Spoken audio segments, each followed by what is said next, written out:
Isang pulang nilalang na may mahabang buntot ang bumulusok mula sa itaas.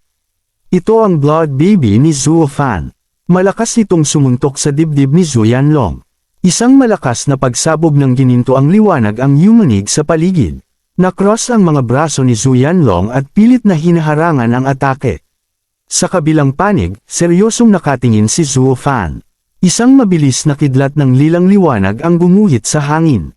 Ito ang moonwheel na umiikot sa kanyang kamay. Mabilis na umatake si Zuo Fan mula sa gilid habang abala ang kalaban. Isang malakas na hiwa ang tumama sa tagiliran ni Zhu Yanlong. Napapikit ang matanda sa lakas ng tama pero hindi siya natinag. May bahagyang gasgas lang sa kanyang gintong baluti. Napatingin si Zuo Fan at napansin ang kumikinang na simbolo sa dibdib ng kalaban. Sa isip niya, nagulat siya. Tinanong niya sa sarili kung second-grade defensive spirit treasure iyon.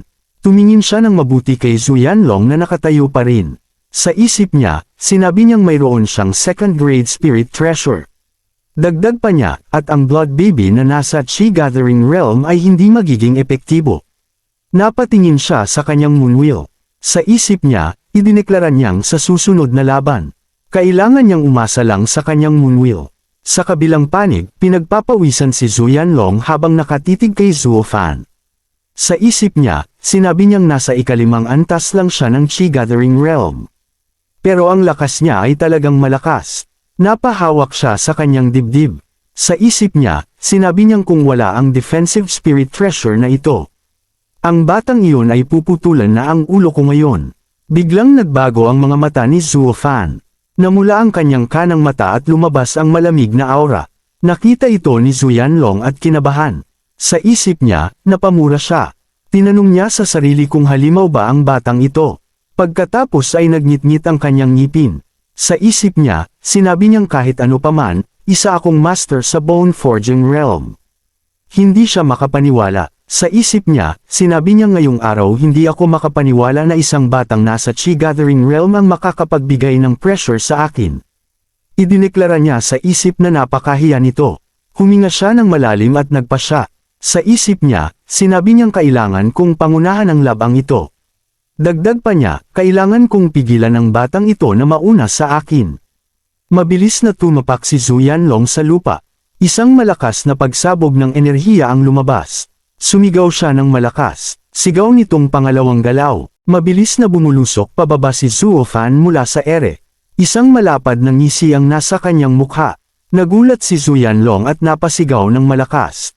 Kasabay nito, tumalon siya pataas para salubungin ang atake. Isang kulay rosas na arko ng enerhiya ang sumunod sa kanyang pagtalon.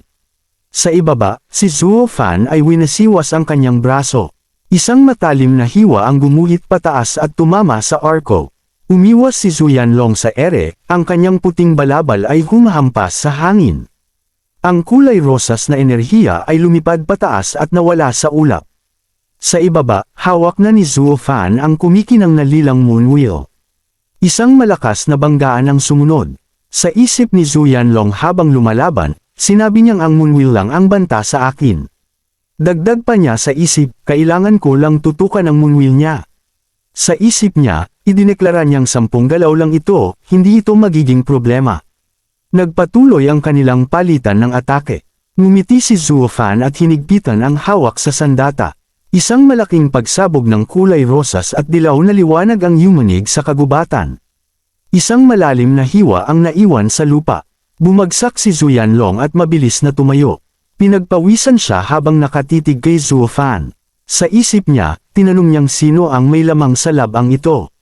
Sa kabilang panig, kalmadong nakangiti lang si Zuo Fan. Sa gilid ng laban, makikita si Zhu Lin na nakaluhod at nanginginig. Biglang napatingin si Zuo Fan at nagulat. Sumigaw si Zhu Lin papunta sa kanyang ama. Sinabi niyang ama, ang sabi mo dati ikaw ang gagawa ng 10 galaw sa kanya. Dagdag pa niya, hindi siya ang gagawa ng 10 galaw sa iyo. Sumigaw pa itong muli. Sigaw nitong ama, bilasan mo at patayin mo na ang walang hiyang batang iyan. Narinig ito ni Zhu Yanlong at napakunot ang noo. Sa isip niya, galit nitong sinabi na ikaw na hanggal na bata. Dagdag pa niya sa isip, hindi mo kailangang magsalita kung wala kang alam. Tumingin si Zhu Yanlong sa kumikinang na moonwheel.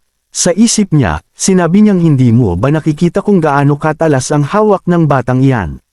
Sa isip niya, idineklara niyang at gusto mo pa akong tumaya para maging katawa-tawa.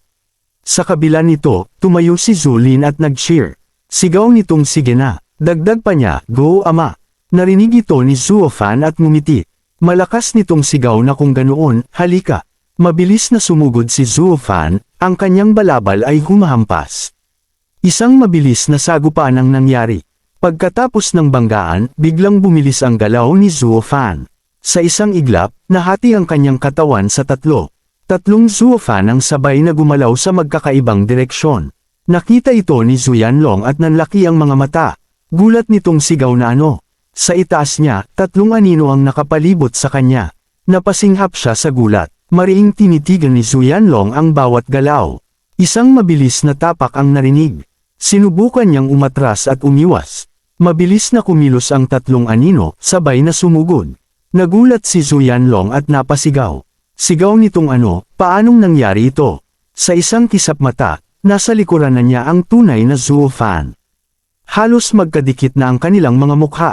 Pinagpawisan ng malamig si Zuyanlong at nanigas. Sa harap niya, nakangiti si Zuofan habang hawak ang moonwheel sa kanyang leeg. Dahan-daang umatras si Zuofan at itinaas ang sandata.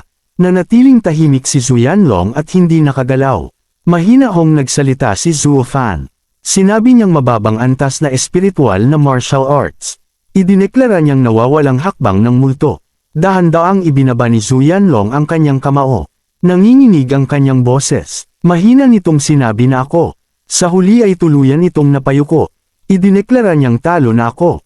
Thank you mga boss. Dito na natapos ang chapter na ta. Stay tuned lang, ini-edit ko pa ang susunod na chapter. Like and subscribe para updated kayo sa mga upload natin.